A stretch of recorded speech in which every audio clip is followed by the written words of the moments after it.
Professor Bruno Oliveira está de volta com a nossa aula de número 3, o nosso terceiro tema para o nosso preparatório de direito eleitoral. Vamos abordar agora a resolução número 21.538 do ano de 2003.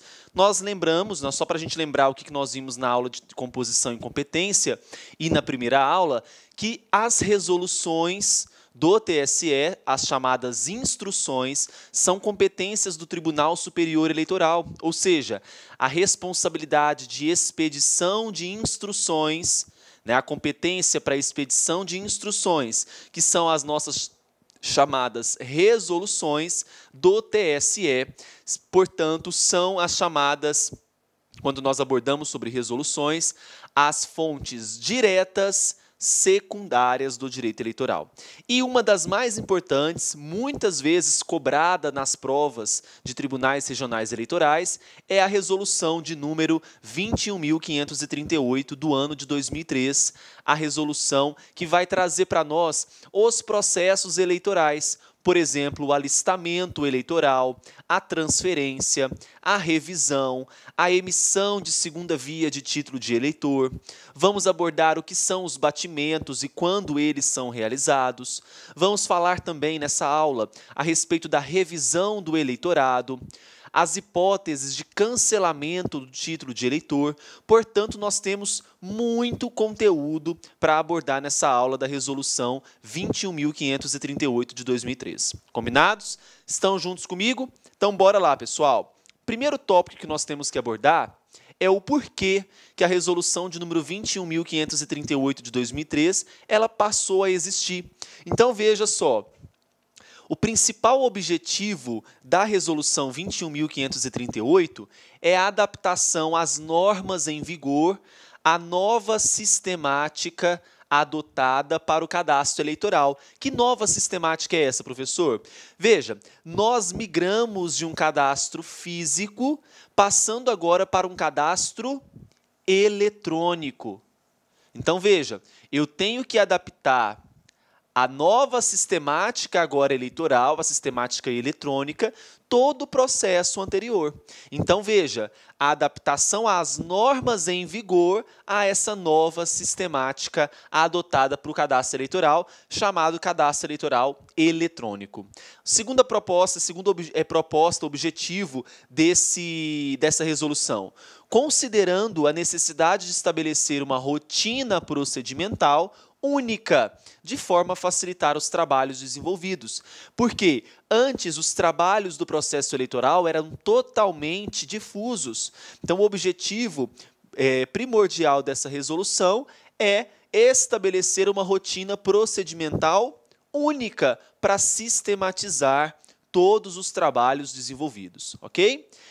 Além disso, especialmente, veja só que dá uma ênfase aqui, quanto às situações de duplicidade ou pluralidade de inscrições e a chamada revisão de eleitorado. Quando eu falo duplicidade de inscrições, olha só, eu estou falando daquela possibilidade de onde eu tenho aqui duplas inscrições eleitorais.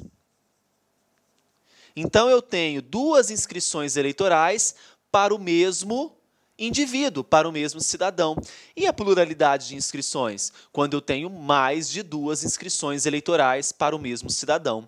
E a revisão do eleitorado, nós vamos estudar mais para frente, em que são situações em que o próprio TSE, de ofício, ou mesmo o Tribunal Regional Eleitoral, vai averiguar os cadastros eleitorais de determinado local, possibilitando enxergar aí duplicidades, pluralidades de inscrições, averiguar por que o número de eleitores talvez está superior ao número de títulos de eleitor, né?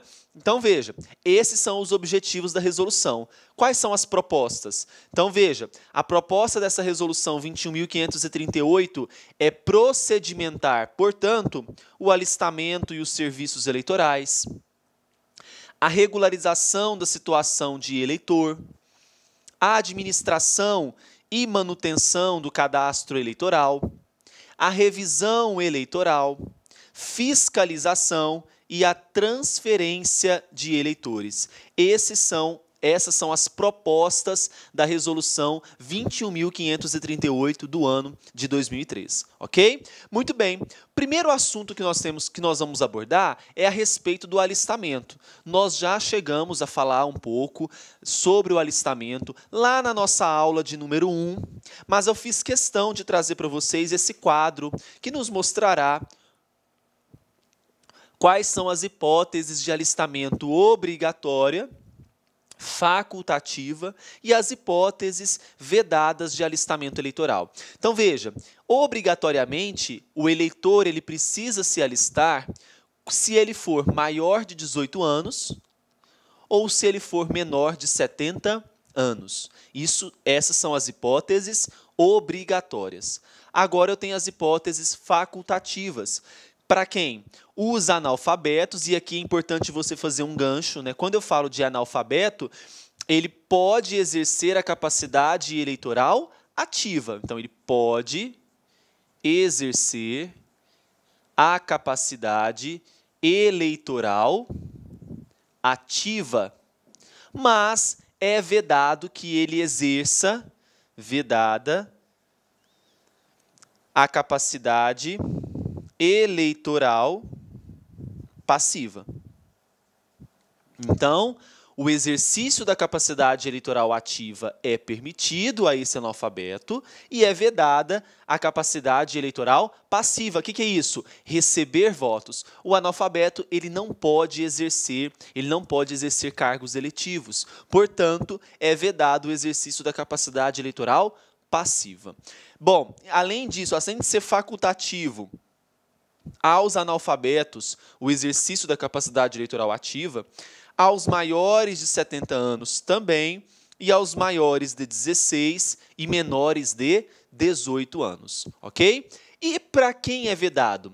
Então, é vedada o alistamento eleitoral aos conscritos e aos estrangeiros. Então, conscritos e estrangeiros, o alistamento eleitoral ele é vedado. Ah, professor, mas o que vem a ser conscrito? Muito bem, o conscrito nada mais, nada menos é que aquele brasileiro do sexo masculino entre 17 e 18 anos que prestará o quê? O serviço militar obrigatório. Então, veja, o que é o conscrito? Brasileiros do sexo masculino com idade entre 17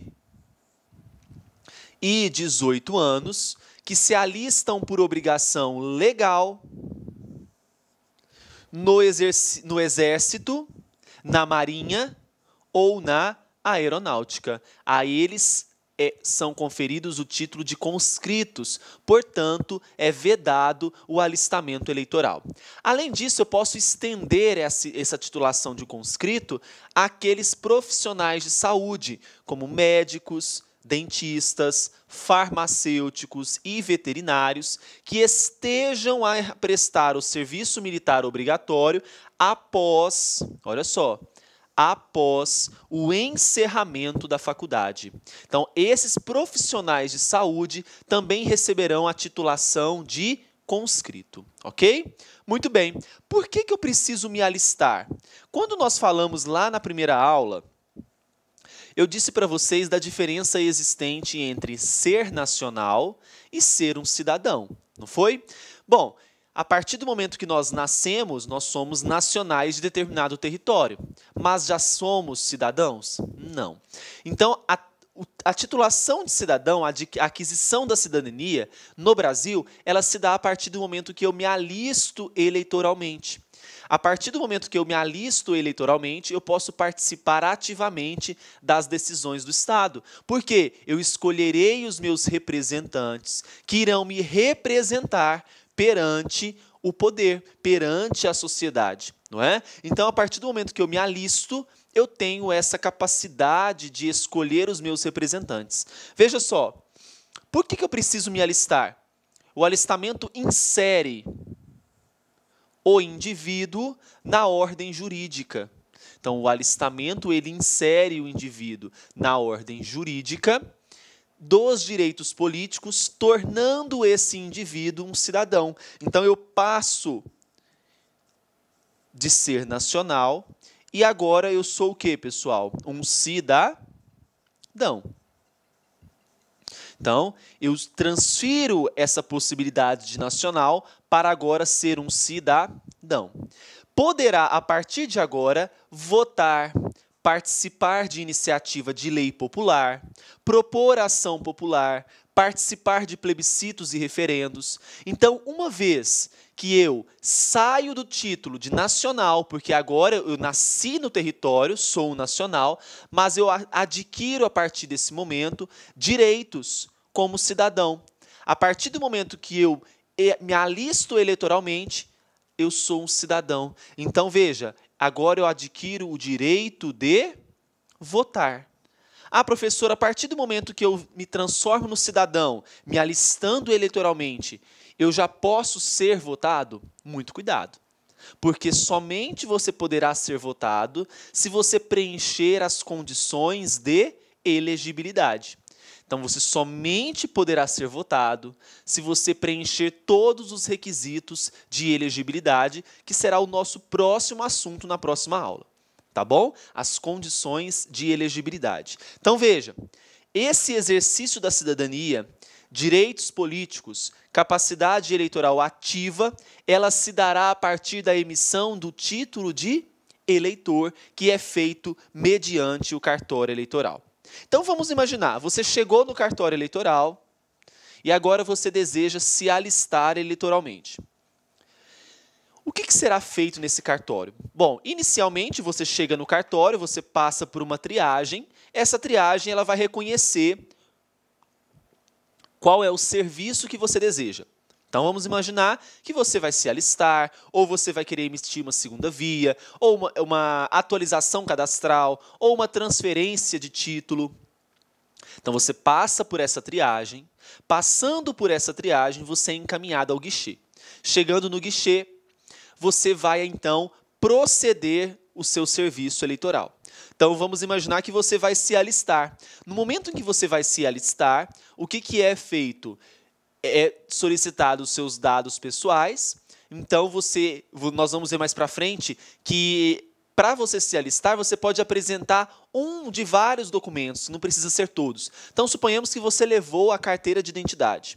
Então, você apresenta a carteira de identidade e vai ser iniciado o processo de alistamento eleitoral a partir do preenchimento do chamado requerimento de alistamento eleitoral. Antigamente, esse requerimento ele era preenchido manualmente. Era um documento físico onde você preenchia, o servidor preenchia esse documento. Mas agora, esse cadastro, esse preenchimento do RAI, que é o requerimento de alistamento eleitoral, ele é feito de forma eletrônica. Isso se deu a partir de quando? Da Lei número 7.444 de 1985. Muito bem. O processo de alistamento eleitoral, ele se divide em duas etapas. A primeira etapa é a etapa de qualificação. O que é essa etapa de qualificação? Eu vou averiguar se você possui os requisitos mínimos para alistamento eleitoral. Então, eu averigo se você possui os requisitos mínimos para alistamento eleitoral.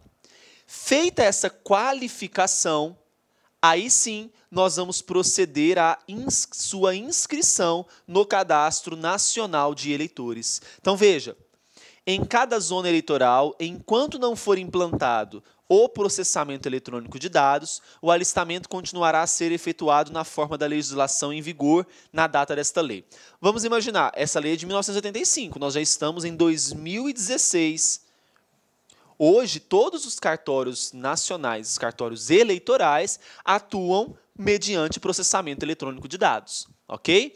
Então, inicia-se a fase de qualificação, passando para a fase de inscrição. Nessa etapa de qualificação, eu vou averiguar a sua idade, se você possui como requisito mínimo os 16 anos. Ah, mas professor, será que com 15 anos eu não posso me alistar? Depende, nós vamos ver isso daqui a pouco, né? Feita a qualificação, nós procedemos para a inscrição. Então, tudo isso é preenchido no requerimento de alistamento eleitoral. A Resolução 21.538 de 2003, ela traz o conceito para nós de alistamento eleitoral. Vejamos, olha só, o que é o alistamento eleitoral para a resolução? Ela considera que o alistamento eleitoral, quando alistando, então vamos aqui ser bem detalhistas, né? Quando alistando, você requerer inscrição e quando em seu nome não for encontrada, não for identificada inscrição em nenhuma zona eleitoral do país ou exterior, então eu estou averiguando, estou realizando aqui um batimento, nós vamos ver o que significa isso, né? O batimento ele é utilizado para averiguar possíveis duplicidades ou possíveis pluralidades de inscrições. Essa etapa nós estamos chamando de etapa qualificatória, nós estamos qualificando, ou a única inscrição localizada estiver cancelada por determinação de autoridade judiciária. Determinação do juiz, né? Então, veja, se eu procurei no cadastro, não encontrei nenhum eleitor com o seu nome, né, como você foi se alistar e não encontrei nenhum outro cadastro com o seu nome, aí sim eu poderei proceder ao alistamento eleitoral. Então, para a Resolução 21.538, esse é o conceito de alistamento eleitoral. Quando o servidor, você, for preencher o alistamento eleitoral, cada serviço possui um determinado código. É isso mesmo. Cada serviço possui um determinado código. Quais são esses códigos? Os códigos, é importante que você grave, ainda não foi objeto de questão, mas eu ainda aposto que Olá, meus amigos, minhas amigas, gostou da aula do professor Bruno Oliveira? Grande professor aqui do LA Concursos, vocês podem ter certeza que o professor Bruno é um dos melhores professores de Direito Eleitoral do Brasil. Nós aqui do LA Concursos, nós temos uma proposta pedagógica super diferenciada para os concursos de tribunais regionais eleitorais. Então, se você está estudando para qualquer concurso para tribunais regionais eleitorais, acesse o nosso site, o laconcursos.com.br, que nós estamos oferecendo cursos completos para o cargo de analista e para o cargo de técnico judiciário, diversos cargos.